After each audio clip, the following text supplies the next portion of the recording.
All right, y'all. Welcome back to day 2 of our online course.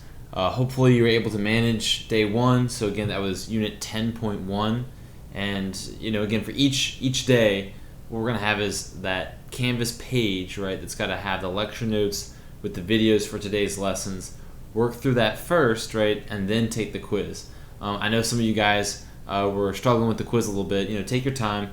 At the same time, it's only 5 points. We're going to be doing a 5-point quiz every day. So if you miss a question here or there, it's not going to make that big of a difference in the long haul, right? It might seem big right now because there's only the one grade for the fourth quarter. Some of you guys also asked in live chat if there's going to be quizzes or tests. There will be quizzes and tests. Our test day will always be on Thursday, right? So probably next Thursday, so this time a week from now, we are going to have our first test. It'll be a little bit different, right, because it'll be online from home, but you've been used to taking the tests on Canvas already, so you should be pretty good there. So again, the plan is to keep these videos kind of nice and short.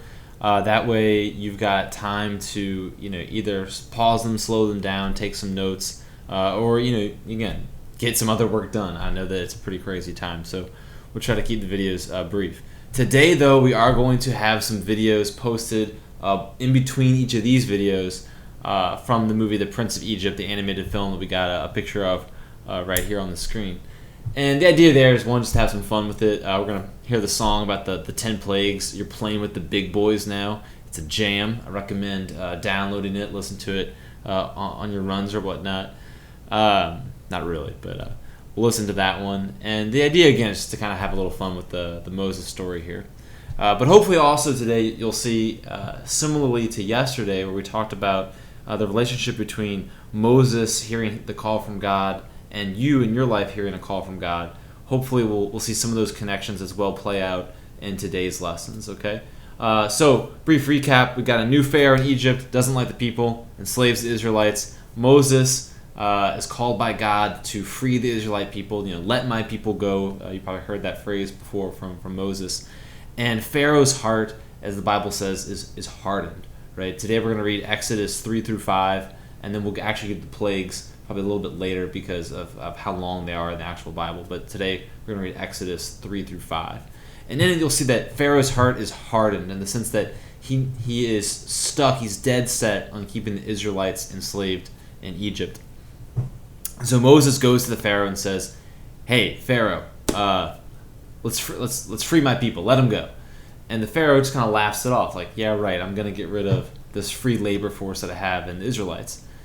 And so Moses goes back to God, and he's like, "Hey, God, I don't know what you were thinking in this mission here. I thought, I would go. I'd tell them that you told me to let them go, and they'd let them go."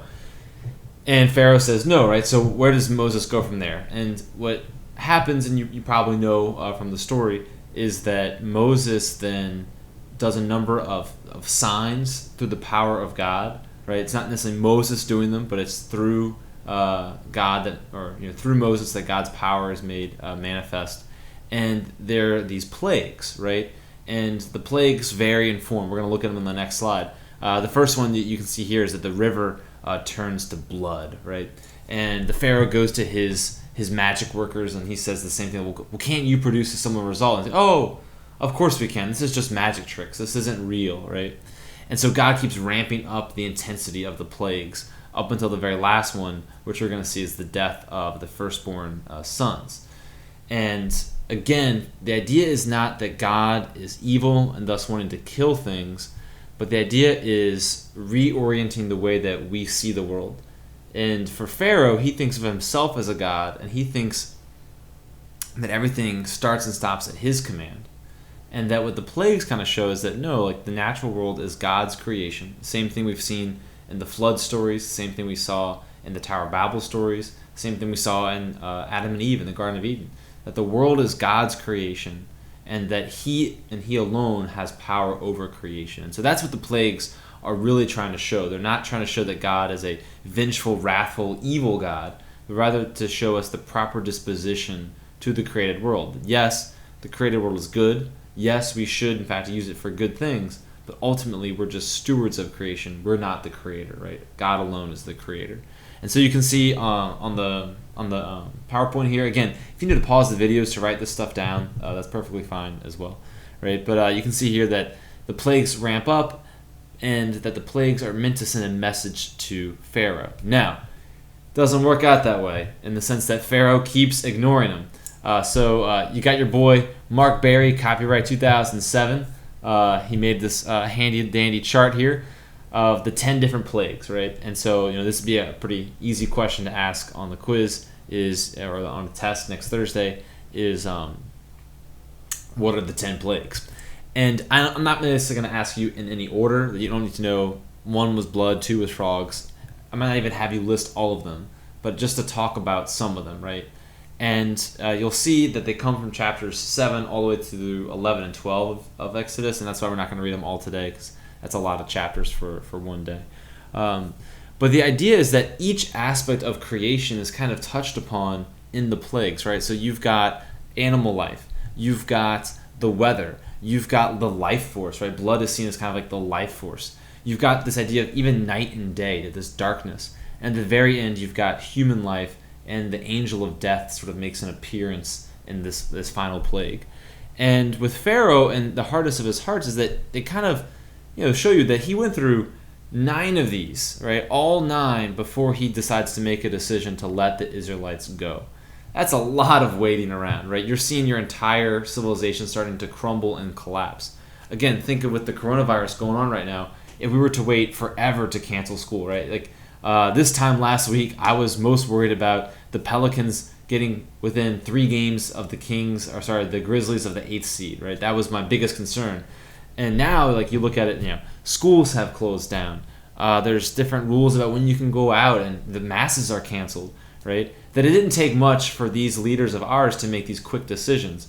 Whereas Pharaoh, because his heart is hardened by hatred and by greed and by power, he's not able to make those decisions. And so he's allowing all this destruction to take place. And it's not until his firstborn son dies in this final plague here that Pharaoh finally decides, okay, enough is enough. This is hitting too close to home, quite literally. I've got to let these people go. And so what we'll see in the next video, though, is that though Pharaoh lets his people go, or not his people, the Israelites, Moses' people, he changes his mind pretty quickly.